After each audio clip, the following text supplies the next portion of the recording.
So we've looked at religion and language. Now we're going to look at material culture and non-material culture. In non-material culture, we can also think of it as values.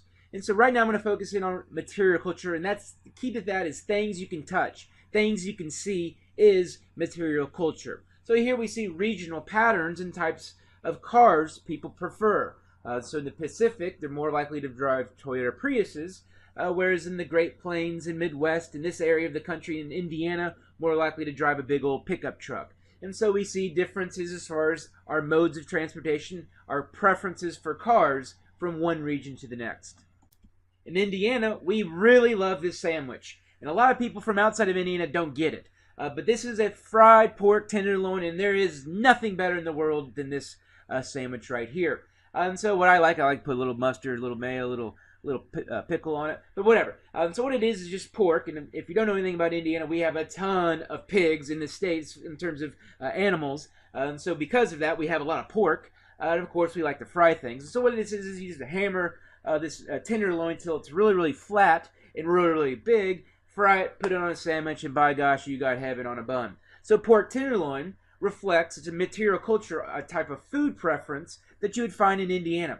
It also ties in a little bit with schnitzel, which is a German meal. So that's where it gets its kind of its origins. Also a little bit of German, which we have a lot of here in Indiana, like I've already described.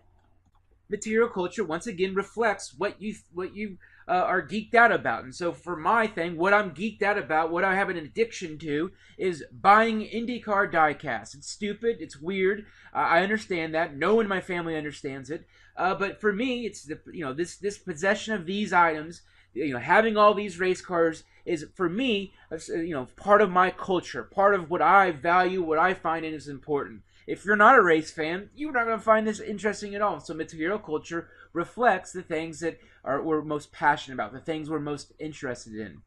So material culture can be also buildings. And so whether they be monuments, churches, condos, whatever. And so the function and layout of cities we could think of as also being something you can see, something you can touch, that we can equate to material culture. So architecture, for sure, is a part of material culture. The types of cars we drive.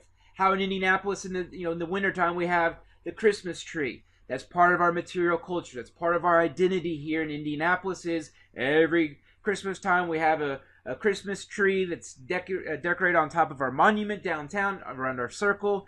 And of course we got Santa cruising on his motorcycle too. Another part of material culture is how we memorialize our dead in terms of the monuments, what they look like.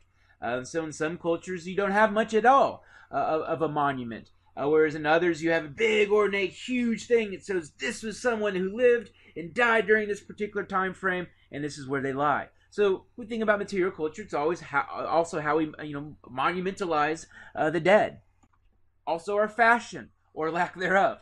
So material culture is also reflected in our fashion. So you see someone like this who's dressed quite poorly, who doesn't have any sense of fashion, compared to someone from L.A., someone from New York, compared to a Maasai in Kenya who is a hunter and gatherer. So we have all these examples of all these different clothing items which also reflects our material culture. What our churches look like is another example of material culture. Things you can actually see. And once again, architecture. And so how houses look. This is from Birmingham, Alabama, not the Caribbean. It looks like it's from Haiti. This is from Birmingham, Alabama. You can see how they add a lot of color to these particular homes that probably aren't the best as far as their amenities and their infrastructure. And so once again, it reflects the material culture of the area. So in this particular situation, they add a lot of color to these homes to add life to them. And this all leads us to assignment 2, where your stuff comes from. One of the things you'll notice if you look at any particular item, somewhere, whether it be a tag or a sticker, somewhere on it, it tells you where it's made. And so what we can do from that is we can then collect all of our material possessions, which is assignment 2, and you'll see that in the document when you open it up. And all I'm asking you just to fill in all the area that is yellow. So type it in, just the article of clothing, the type of electronic, whatever the category might be, and identify where it's from. What we're going to do, and this isn't stuff where you go cheat on this or go make up stuff, because there's some pretty predictable patterns as far as where your different stuff comes from. What I can then do with this is then later on in this text, later on in the book, I can come back and explain why your stuff comes from there. So we link it in with the global economy. But nonetheless, what this does is this reflects your material culture. This also reflects your level of technology when you go through and identify where all your stuff comes from. Further, when you complete the bottom, the second page, the second group of tables, just make sure you finish them as complete as possible. Follow the directions.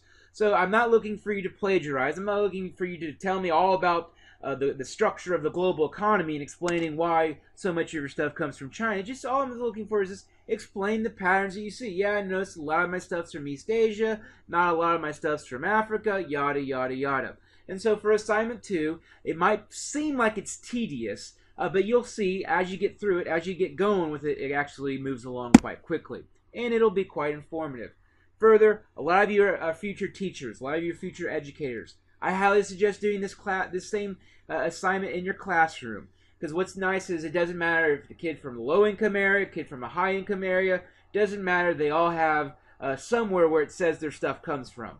And so what this does is a nice exercise to kind of showcase the global economy, the globalization, even to K through 12 students.